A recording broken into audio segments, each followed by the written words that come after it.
Welcome to another week of Celtic Chalk Talk. My name's Steve Perciello. I've been a Celtic fan for a long time, back to the Bill Russell days, and we'll get into that in a few minutes. I'll talk a little bit about that. But for now, I just want to remind everybody this Peach Basket Network is independent people who are just basketball fans. There are a whole bunch of podcasts on the network, and I think if you really like mine, I would go into the peachbasket.net and maybe find another one or two, because there's a lot of good ones that are independently done and people, just fans and of different teams and of the game. So check it out when you can. You'll be pleasantly surprised. Now, before I begin the actual end of Summer League talk, I just want to mention, starting next week, I will begin a countdown on the all-time Celtics that I've seen in my life, from 10 to 1, going down. Next week, I'll talk about number 10, and we'll go down to number 1, and it'll be fun. It was fun looking at it and trying to figure out who the top 10 might be. So I think, you'll enjoy hearing it. But for today, we're going to recap and finish up on the Summer League. And basically, when we talk about the Summer League, I'm not concerned about the team. We're going to talk about the players. I guess the first one I'll talk about is Amari Williams.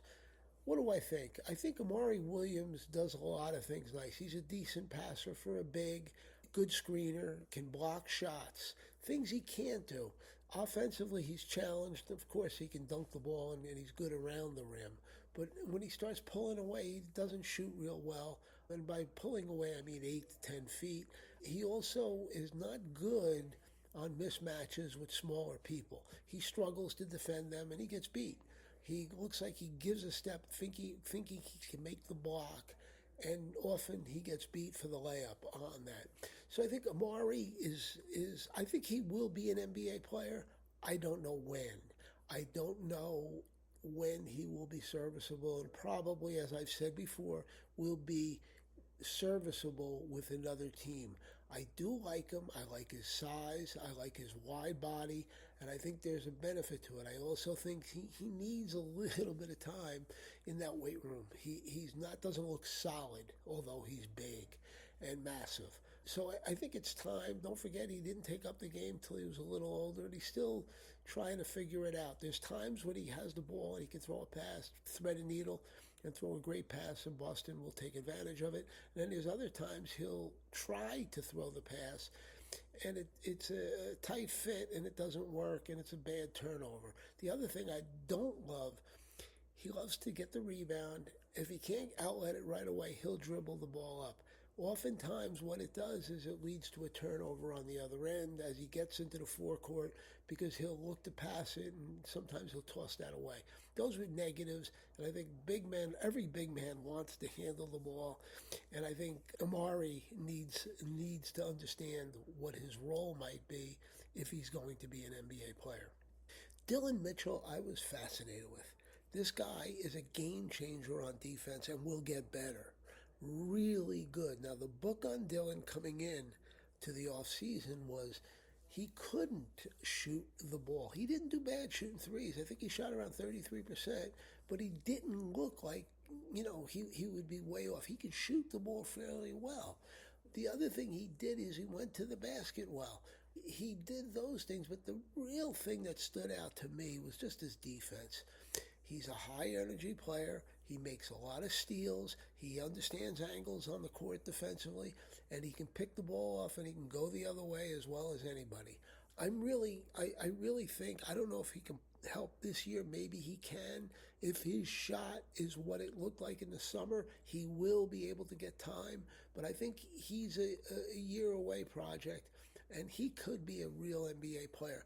Sort of like a Jordan Walsh, but a little bit better at this stage in their game. Meaning a little bit better when Jordan Walsh was young as a rookie. Jordan Walsh was really clueless in the beginning, couldn't shoot, was really indecisive. This kid is very decisive defensively. Offensively, like I said, he can make things happen. The key is to be able to shoot. Again, if you can't shoot, the defender stays back, takes away the dribble drive, takes away your ability to pass off of it, takes away a lot of things, and gets help inside. So you're negated. If you can shoot, it's going to pull people out. and get people open on around him, as well as give him paths to the basket. So Dillon needs to become a better shooter, and if he does, I think he could be a nice player. Two other guys I'll mention that I found interesting. Milos Uzan was an interesting player. He played the point. He can handle the ball. He can shoot the ball. He can do a lot of things. I think, he just needs to play against good comp and improve. He's a possible two-way player, as where like Mitchell could be the 15th guy on the roster, but probably will be a two-way player. So that would only leave one opening for a forward, and it could be Milos. How can I say? I liked him.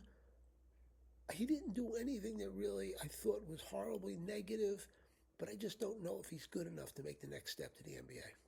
And that's something Boston probably knows better than me, will have to determine before they make a decision on him.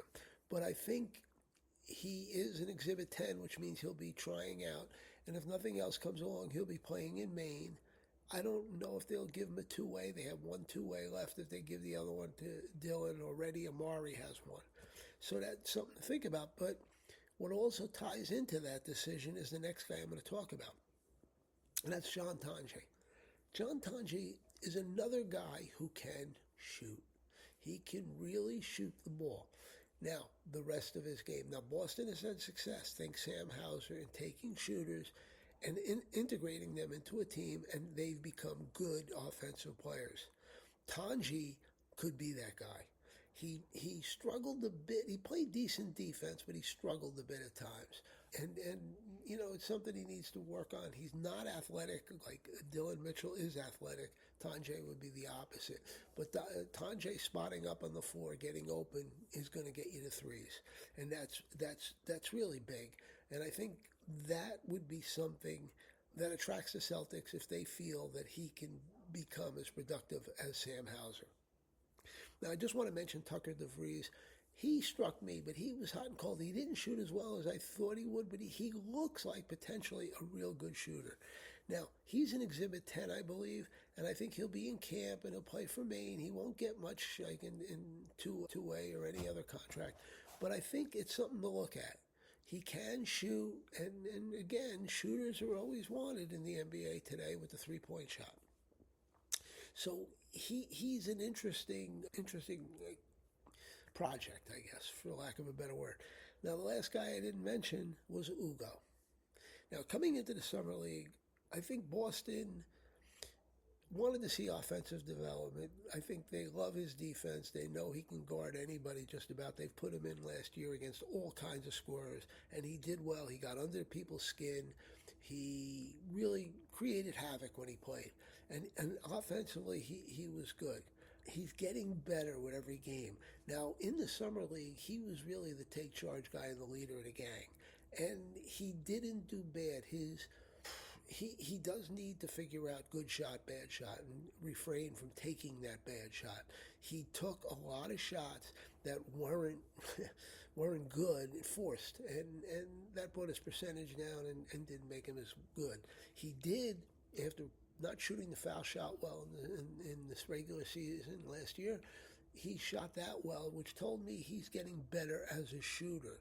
He hit a couple, as the Summer League went on, the last game or two he played, he began to hit threes, but they were open threes. So what I'm saying here is he is a good player to fit in with Boston.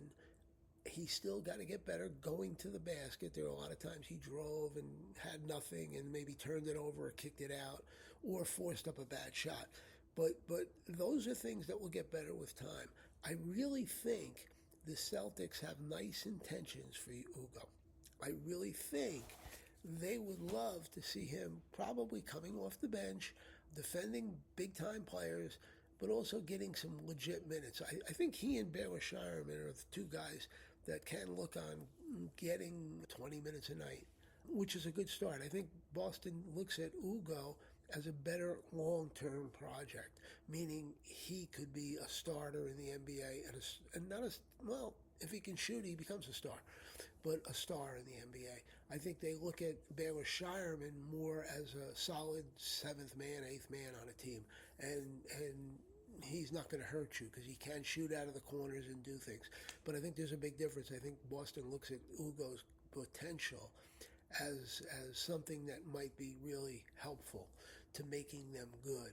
And I think of the people I've just talked about, Ugo would be the guy, not Baylor Shireman. I didn't really talk about him. The guys in the Summer League, Ugo would be the guy Boston feels can and will play. The last guy I want to talk about is John Senek, or Sinek, or whatever way you want to say it. I think he's ahead of Amari Williams. I think he's a nice player. I think he can be real good. I think it's going to take time. I don't think he'll be ready this year, but it'll be next year. I think he can help Boston. He can play the 4 or the 5. He demonstrated a great ability to block shots. His 3 shooting, besides the first game when he tied it with the big 3 down the end, or took the lead, he wasn't a great 3-point shooter. But you know what? He's tough. He's not afraid to make mistakes, and he's going to, and he's younger. But I think he could be a player in the NBA. Not a great player, but a player. I think this year, and I go back to when Kendrick Perkins came to the Celtics, his first year out of high school, he spent a lot of time in the weight room and didn't really get on the floor. But after his first year, they began to integrate him into the team, and he became a solid contributor. I think Sinek is a better offensive player. We could be a better offensive player than Perkins. He's not as big-bodied as Perkins. He's more of a frail, thinner body. But I think he could be a guy that after a year of the weight room and all the other stuff could contribute to a good basketball team.